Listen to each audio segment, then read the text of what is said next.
मोबिली पे international transfer कैसे करें। नमस्कार, स्वागत है आपका हमारे चैनल डेली सऊदी न्यूज पर। खबर शुरू करने से पहले जरूरी जानकारी आपको दे दें कि अगर आप सऊदी में फंस गए हैं, वहां पर नियोक्ता आपको छोड़ नहीं रहा है, आप अपने देश वापस लौटना चाहते हैं, तो ऐसे में आपको पता नहीं है कि आप क्या करें, तो बता दें कि आप घबराएं नहीं। नीचे दिए हुए कॉन्टैक्ट नंबर पे आप कॉन्टैक्ट कर सकते हैं।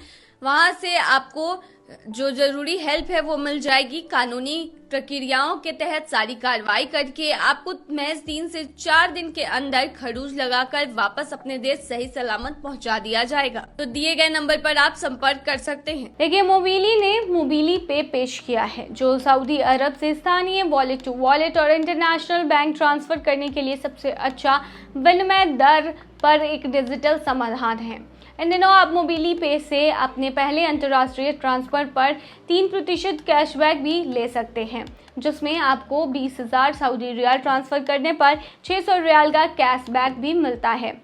मोबिली पे पंजीकरण की बात करें तो बता दें कि मोबिली पे पर आपको पहले रजिस्टर करना होगा। प्ले स्टोर या फिर iTunes से मोबिली पे को डाउनलोड कर लें, अपना मोबाइल नंबर दर्ज करें, अपना इकामा नंबर डालें, इकामा के अनुसार अपनी जन्मतिथि को भरें, नफत ऐप के जरिए प्रमाणीकरण अनुरोध को मंजूरी दें, फिर अगले पेज पर जाएं, अपना ईमेल एड्रेस डालें, रजिस्टर्ड राष्ट्रीय पता लिखें, पासपोर्ट सेट करें, आय सीमा चुन लें, आय का स्रोत यानी कि वेतन वो दर्ज कर दे, साथ ही रोजगार का प्रकार प्राइवेट है वो सेलेक्ट कर ले। बस आपको अपना मोबिली पे अकाउंट सफलतापूर्वक रजिस्टर्ड ये सारे प्रोसेस करने के बाद हो जाएगा।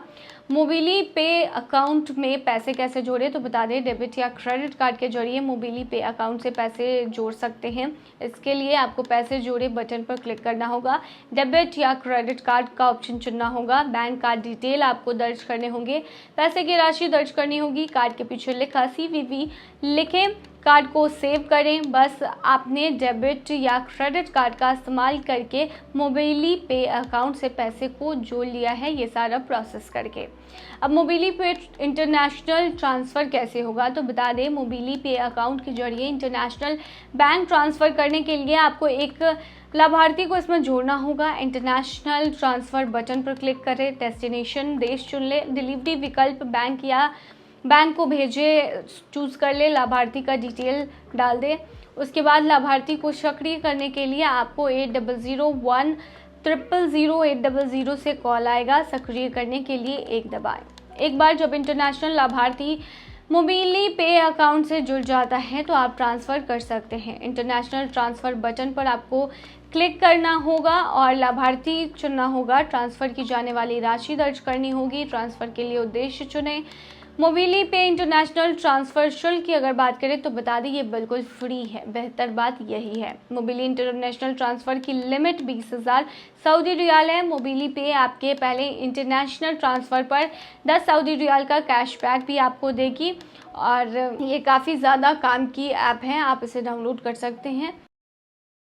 दफनाने के बाद जिंदा हो गया मरा इंसान, सदमे से इमाम की मौत अपने देश पहुंचा देंगे। मोरक्को से एक अजीबोगरीब मामला सामने आया है। बता दें कि मोरक्को के इमाम को हार्ट अटैक आया जिससे उसकी मौत हो गई, लेकिन ये बहुत ही अजीबोगरीब मामला है। क्यों तो चलिए बताते हैं। देखिए, हार्ट अटैक उस इमाम को इसलिए आया क्योंकि वो जिस मृत व्यक्ति को दफनाने के लिए गया था, जिसके दफनाने में सहयोग कर रहा था, वो अचानक जाग गया। दरअसल ऐसा हादसा डॉक्टर की लापरवाही की वजह से होता है। कभी कभी व्यक्ति की हृदय गति इतनी कम हो जाती है कि व्यक्ति के हृदय को डॉक्टर नहीं भाप पाता और उसे मृत घोषित कर देता है।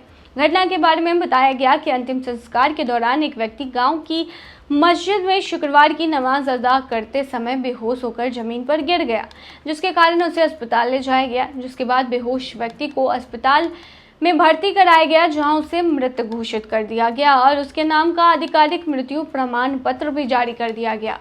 उसके परिवार को उसकी अचानक मौत के बारे में सूचित किया गया और उसके बेहोश और बेजान शरीर को दफनाने के लिए मुर्दाघर भेज दिया गया। इमाम उसका अंतिम संस्कार करने के लिए मुर्दाघर आया था और शव को दफनाने के लिए तैयार भी था। शव को दफनाने की तैयारी की जा रही थी, लेकिन अचानक बेजान शरीर में जान आ गई और वो जाग गया। इस घटना में करीब 10 लोग डर गए और इमाम इतने तेज डरे कि उन्हें दिल का दौरा पड़ा, जिससे उनकी मौत हो गई। जो लोग मृतक के लिए प्रार्थना करने आए थे, वे अब इमाम के लिए प्रार्थना कर रहे हैं। अल्लाह उन पर रहम करे और उन्हें जन्नत में ऊंचा दर्जा दे। इसमें कोई शक नहीं है कि ज़िंदगी और मौत अल्लाह के हाथ में है, ऐसा कहा उन लोगों ने। देखिए, अमेरिका में एक ऐसी ही घटना हुई थी जिसके बारे में जानकर हर कोई हैरान हो गया था। दरअसल वहां पर एक महिला के अंतिम संस्कार की तैयारियां चल रही थी, तभी वो एकदम से उठकर बैठ गई। ये देखकर पहले तो वहां मौजूद सभी लोग डर गए, फिर महिला को फौरन अस्पताल ले जाया गया।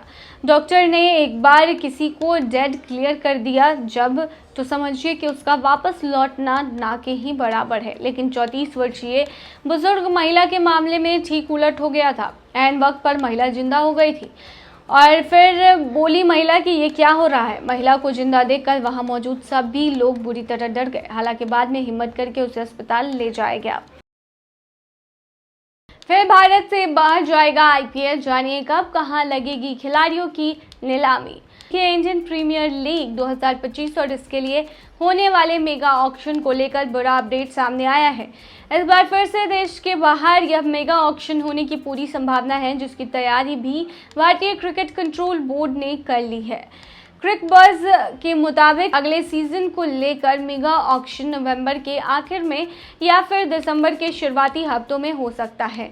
ये भी खबर सामने आई है कि बीसीसीआई अब तक मेगा ऑक्शन के लिए वेन्यू तय नहीं कर पाया है। हालांकि यूएई में नीलामी होगी, ये तय है। रिपोर्ट्स के मुताबिक बीसीसीआई अधिकारियों के प्लान में रियाद या जद्दा का नाम है। दुबई भी एक विकल्प है, लेकिन यह अधिकारियों की पहली पसंद नहीं है। सऊदी अरब में लागत कथित तौर पर दुबई की तुलना में बहुत अधिक है, जहां पिछली नीलामी दिसंबर 2023 में आयोजित की गई थी। लंदन को शुरू में शॉर्टलिस्ट इसे किया गया था, लेकिन बीसीसीआई ने साल के इस समय ठंड के मौसम के कारण यूके में नीलामी आयोजित नहीं करने का फैसला किया है। बता दें, भारतीय क्रिकेट बोर्ड बीसीसीआई की team Indian premier league governing council ने 28 सितंबर को आने वाले आईपीएल 2025 सीजन के लिए खिलाड़ियों को रिटेन करने के नियमों की भी घोषणा कर दी थी। इसके अनुसार 10 फ्रेंचाइजी को अपनी मौजूदा टीम में कुल 6 खिलाड़ियों को रिटेन करने की अनुमति होगी। यह रिटेन या राइट टू मैच विकल्प का उपयोग करके किया जा सकता है। 5 में से 5 विदेशी खिलाड़ी रिटेन किया जा सकते हैं। हालांकि विदेशी खिलाड़ियों के लिए झटके वाली खबर ये है कि मेगा ऑक्शन के लिए रजिस्टर न करने पर वे अगले साल भी आईपीएल नहीं खेल पाएंगे। इसके अलावा ऑक्शन में चुने जाने के बाद सीजन से पहले खुद को अनुपलब्ध कराने वाले खिलाड़ी को 2 साल तक नहीं खेल पाएगा। 2022 में जब मेगा ऑक्शन हुआ था, तब टीमों को 4 खिलाड़ियों को रिटेन करने की अनुमति मिली थी। इसमें 3 भारतीय और 2 विदेशी खिलाड़ी हो सकते थे। इसके अलावा इम्पैक्ट प्लेयर नियम कम से कम अगले 3 सत्रों तक जारी रहेगा। नीलामी कब और कहां होगी, इसकी घोषणा नहीं हुई है। आईपीएल फ्रेंचाइजी अपनी मौजूदा टीम में से कुल 6 खिलाड़ी को रिटेन कर सकती है। ये या तो रिटेन के जरिए या राइट टू मैच विकल्प का इस्तेमाल करके किया जा सकता है। रिटेन और आरटीएम के लिए अपना संयोजन चुनना आईपीएल फ्रेंचाइजी के विवेक पर है। 6 रिटेंशन आरटीएम के अधिकतम 5 कैप्ड खिलाड़ी, जिसमें भारतीय और विदेशी दोनों होंगे, और अधिकतम 2 अनकैप्ड खिलाड़ी हो सकते हैं। मैं बता दें कि इस बार कहा जा रहा है कि नीलामी जो है वो दुबई में ना होकर बल्कि सऊदी अरेबिया में होगी। अब देखना होता है कि कहां होगा आईपीएल 2025 का ऑक्शन। तो ये थी तमाम जानकारी। बने रहिए ऐसी तमाम खबरों के लिए डेली सऊदी न्यूज़ पर।